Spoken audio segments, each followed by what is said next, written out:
Hello everyone, welcome to my channel Radhe Radhe. आज जैसा कि आप जानते हैं कि मैं आप लोगों को एनाटॉमी का सेल चैप्टर पढ़ा रही हूँ। इसमें लाइसोसोम के बारे में आज हम पढ़ेंगे। आज हम लाइसोसोम पर चर्चा करेंगे।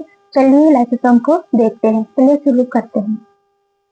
Lysosome discovery. While studying living cell, Christian de Duve discovered lysosome in 1953। जब वह Christian de Duve liver cell की स्टडी कर रहे थे, तब उन्हें लाइसोसोम एक स्ट्रक्चर दिखा। कब दिखा? 1953 ईस्वी में। It is also known as a suicidal bag of cell.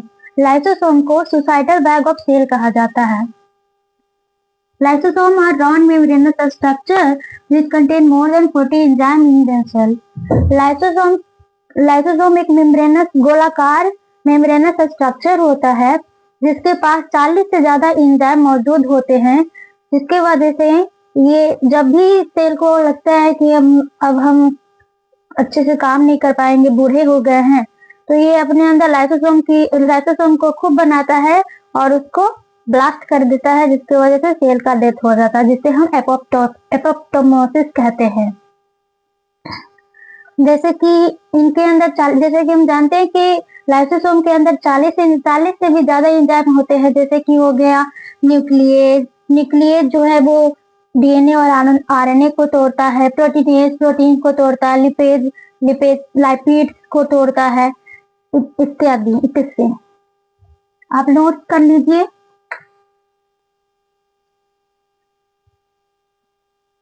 अब हम देखेंगे लाइसोसोम का स्ट्रक्चर कैसा होता है। लाइसोसोम जैसे कि बताए हैं, एक मेम्ब्रेन का स्ट्रक्चर गोलाकार स्ट्रक्चर होता है जिसके अंदर 40 से ज्यादा एंजाइम होते हैं जो कि पीएच इन्वायरमेंट में रहते हैं, एसिडिक पीएच इन्वायरमेंट में रहते हैं। और ये जो है लिम्फ है, ये है लैंप और ये है प्रोटोन पंप, जिसकी वजह से ही इसके अंदर H+ आयन का कॉन्सेंट्रेशन बढ़ा हुआ रहता है। और लैंप का फुल फॉर्म होता है lysosome associated membrane protein. And आगे देखते हैं। Membrane of lysosome contain protein pump which regulate hydrogen ion within themselves and maintain pH of 4 to 5 acidic। ये जो प्रोटोन पंप है, ये अपने इसके वजह से क्या होता है कि इसके अंदर H+ आयन का कॉन्सेंट्रेशन बढ़ जाता है और इसको बढ़ने की वजह से यहाँ का जो इन्वायरमेंट होता है वो एसिडिक हो जाता है, जो कि एंजाइम्स के रहने के लिए फेवरेबल होते हैं। इसे नोट कीजिए। अब हम देखेंगे कि लाइसोसोम बनते कैसे हैं, उसका प्रोसेसिंग कैसे होता है सेल के अंदर। तो सेल का जो न्यूक्लियस वाला हिस्सा है उसके पास डीएनए होता है। डीएनए में ट्रांसक्रिप्शन प्रोसेस के थ्रू आरएनए बनते हैं। आरएनए प्रोटीन राइबोसोम के बने प्रोटीन से अटैच होते हैं और वो एंडोप्लाज्मिक रेटिकुलम में होता है ऐसा प्रोसेस। उसके बाद एंडोप्लाज्मिक रेटिकुलम से वो बाहर निकलता है, गोल्गी एपरेटस में जाता है। गोल्गी एपरेटस अपना प्रोसेसिंग करके उसको पैकेज में बनाता है और वो उसे प्राइमरी लाइसोसोम के फॉर्म में बनाकर बाहर भेजता है। लाइसोसोम आगे ग्रो करके सेकेंडरी लाइसोसोम में बनते हैं और यही सेकेंडरी लाइसोसोम ही है जो मेजॉरिटी ऑफ फंक्शन करते हैं। इसे आप नोट कर लीजिए। इन्हें भी नोट कर ले। लाइसोसोम का पहला फंक्शन है इंडोसाइटोसिस। इंडोसाइटोसिस में क्या होता है कि जब कोई फॉरेन पार्टिकल छोटा सा बहुत छोटा सा फॉरेन पार्टिकल जब आता है तो लाइसोसोम क्या करता है, उसको इंगल्फ करके खत्म कर देता है।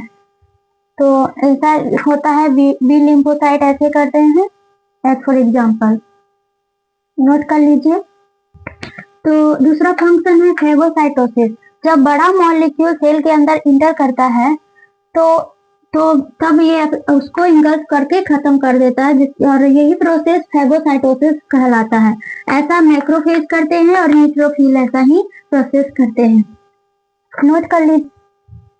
तीसरा इसका फंक्शन है ऑटोफेजी। मतलब जब अंदर का मटेरियल जो कि जरूरत नहीं है, जिसको हमें डिस्ट्रॉय करना है, तो उसको भी इंगल्फ करके ये खत्म कर देता है लाइसोसोम।